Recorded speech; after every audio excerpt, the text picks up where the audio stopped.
Hello mga kausapang religion at welcome dito sa ating series Read Your Bible. Ito ulit si Alvin, faculty ng Penwell School of Theology. Sa video na ito, pag-usapan natin yung tungkol sa usapin ng gender identity at homosexuality. Meron bang binanggit ang Bible tungkol sa mga terms na yan or mga concepts na yan? No? So recently, naging trending yung nangyari sa Olympics dahil merong isang athlete, si Imani Khalif. No? She's a female boxer na nanalo siya against dun sa kanyang opponent na si Carini, who is an Italian. Controversial yung pagkapanalo niya dahil dramatic yung reaction ni Carini. Sabi niya, it's unfair or something like that. So kaya yung mga tao naging curious, ano ba yung background ni Imani Khalif? And according to reports, hindi siya nakapasa doon sa gender eligibility, no, doon sa World Championships ng 2023, no, dahil mataas yung kanyang male hormones, no. At dahil doon hindi siya pinayagan ng IBA or International Boxing Association na lumaban doon sa event na yon. No, kaya ang headline sa mga reports, yun, no, si Imani Khalif failed the gender eligibility. So because of that, nag-trending siya dahil inaccuse na siya na pagiging transgender or intersex or nagpa-sex change, something like that, na parang sinasabi nila that she's originally male or born as a male, pero lumalaban siya sa female category or division. Pero upon research, apparently si Imani Khalif was born as a woman, as a female. No, ibig sabihin hindi siya nag-undergo ng sex change. So mali yung accusation na yon sa kanya. Ano? Samantalang yung iba, ang bilis nilang mag-judge. So sinabihan na nila or inaccuse na nila si Imani Khalif ng mga maraming mga bagay, and it's it's unfortunate na nangyari yon or sa kanya and even yung mga tao. So without really knowing the facts, no, ginudge na nila agad yung tao na yon and marami na agad silang sinabi. So pero hindi natin concern dito yung tungkol sa issue na yon, no. But the point is, sa modern time natin, it seems na yung way ng pagde-define doon sa gender ng isang tao ay hindi lang nakabase ngayon doon sa physical features ng katawan, no, or yung biological what parts ng body, no. Kundi parang meron na ring kasama na yung study ng mga chemistry ng chemical sa katawan, or yung mga ganyang bagay, no. So kaya kasama na inaaral yung mga chromosomes or yung mga mga hormones na meron tayo, to understand how gender or how sexuality is determined. Now, so hindi ako expert sa science, no? So I'll just leave it at that, no? Pero ang tanong, sa Biblia ba pinag-usapan din ba yung usapin ng gender identity at homosexuality? I think ang sagot sa tanong na yan is no and yes. No. No in a sense na nung sinulat ang Biblia, hindi available yung mga ganitong study, no, tungkol sa gender at sexuality, na meron tayo sa modern na panahon natin ngayon. So, the way the Bible describes yung mga homosexual practices, no. So kaya yes, no, kasi merong homosexual practices na dinidescribe sa Biblia. Pero not in a way that we understand it today, no. Na masyado ng complicated yung pag-aaral natin sa human development, no, in terms of sexuality and gender, na yung mga sciences na meron tayo ngayon hindi available nung sinulat ang Biblia. Pero it doesn't mean na hindi pinag-usapan sa Biblia yung mga paksa na yan.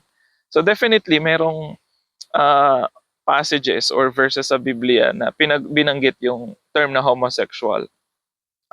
Yung homosexual is a modern English translation, no? Dalawang passage yung prominent. Yung 1 Corinthians 6:9, 1 Corinthians 6:9, hindi 69, no? Chapter 6 verse 9, no? At merong 1 Timothy chapter 1 verse 10 kung saan binanggit yung term na yon na homosexuals. Sa ibang mga modern translations ng English Bible, nilagyan pa nila ng adjective, perverts, no? So homosexual perverts, no, yung iba naman sa NRS ginamit din yung term na sodomites, no. So, bakit ganun yung translation? Bakit homosexuals? Bakit sodomites? No? At yung mga older English translations, actually kagaya ng King James, ginamit din yung term na effeminate. No? So, bakit effeminate yung term, no, na ginamit? So, sa Greek, dalawang original word yan, no? Yung malakoi, tsaka yung arsenoi koitai.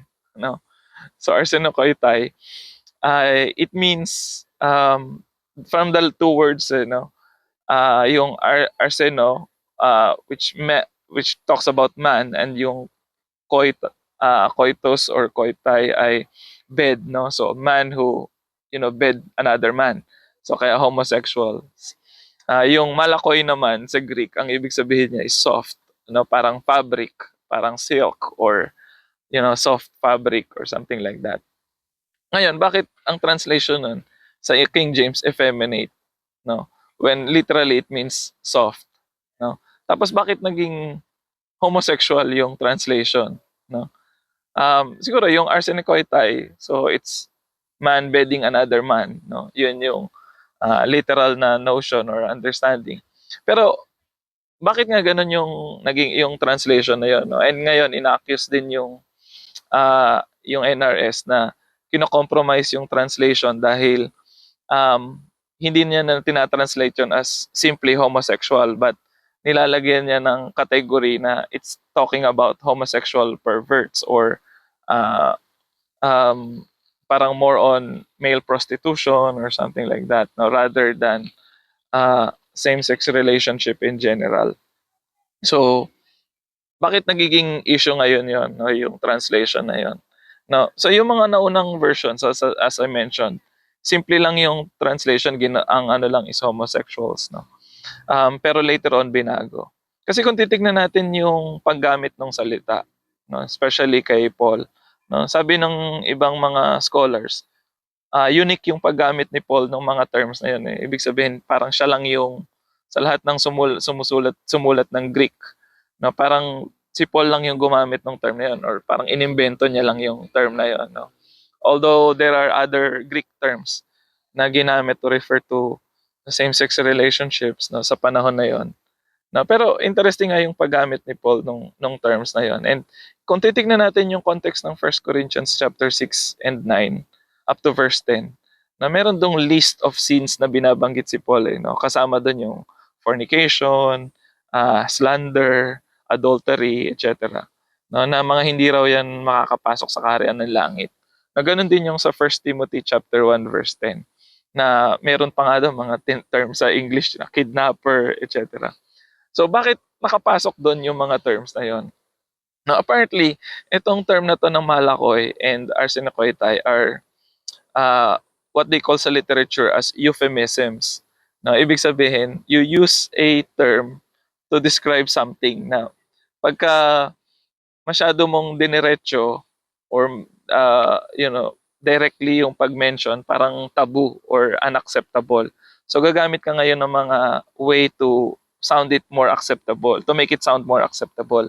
Halimbawa, yung comfort room, no, hindi mo gagamitin yung term na kubeta or banyo, or in some culture yung toilet, ayaw nilang maririnig yun kasi parang it's something gross or something, no. So they would use euphemism uh, to describe that location, that particular place or facility. Kaya sabihin nila comfort room, o kaya restroom, o kaya dito sa context namin washroom, so yung washroom mukhang mas maintindihan mo kasi when you go there you should wash, no. After you use it, after you do it, no. Sa iba restroom, pero sabi nila pagka pumasok ka hindi ka nakakapag-rest, no. Minsan yung iba struggle daw. Yung sa Pilipino naman comfort room, pagka pumunta ka naman sa mga public na comfort room, you don't feel comforted, di ba? So pero yun yung tinatawag na euphemism, no. You use it's a figure of speech. You use a term to describe something. So bakit Malakoy yung ginamit? Kasi yung soft doon na tinutukoy, ang tinutukoy doon, it's a term na ginagamit in that context, no, among Greeks, to refer to a soft male or someone na passive sa sexual activity, no. Ibig sabihin, sila yung dinodominate, no, sila yung weaker party doon sa relationship, no? Kaya ang tawag sa kanila soft or malambot, no? So kaya yung Malakoy doon ay translated siya as soft men, no?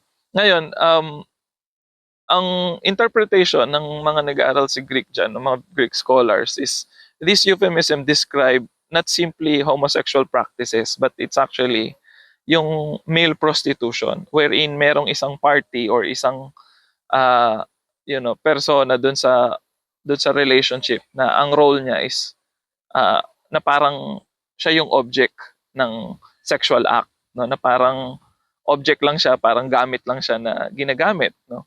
So kaya malambot siya, no? Um, sa Greek culture parang ganun yung idea, no? Halimbawa sa warfare, na if someone has a sword, no, at meron siyang weapon and he was able to penetrate someone, that someone or that person is softer, no, ibig sabihin weaker, no. So kung sino yung nagpe-penetrate, siya yung stronger, and yung being penetrated is the softer one, no.